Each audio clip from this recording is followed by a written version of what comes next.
দর্শক, গোপালগঞ্জের টুঙ্গিপাড়ায় পশুর খামারে আছেন আমাদের সহকর্মী শান্ত শেখ।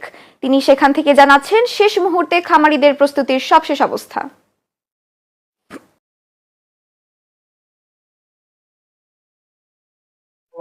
ধন্যবাদ তুলসী, আপনি যেমনটি বলছিলেন আসন্ন ঈদুল কেন্দ্র করে গোপালগঞ্জে যে ব্যাপক পরিমাণে খামারে প্রস্তুতি গ্রহণ করা হয়েছে, খামারিরা প্রস্তুতি নিয়েছে।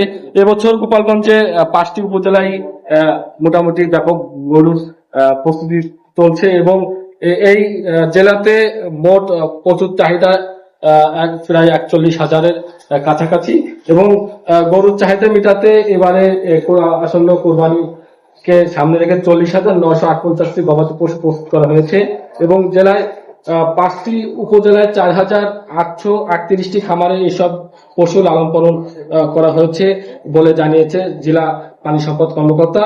এবং যে গোপালগঞ্জ জেলায় কোরবানির জন্য প্রস্তুতকৃত পশুর তালিকায় রয়েছে 21,002টি ষাঁড়, 175টি বলদ, 5,251টি গাভী এবং 80টি মহিষ, বিভিন্ন ছাগল রয়েছে তুলসী।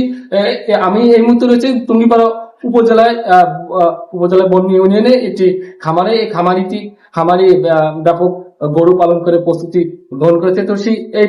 এই ছিল আমার গোপালগঞ্জ থেকে সর্বশেষ সংবাদ। ধন্যবাদ শান্ত শেখ।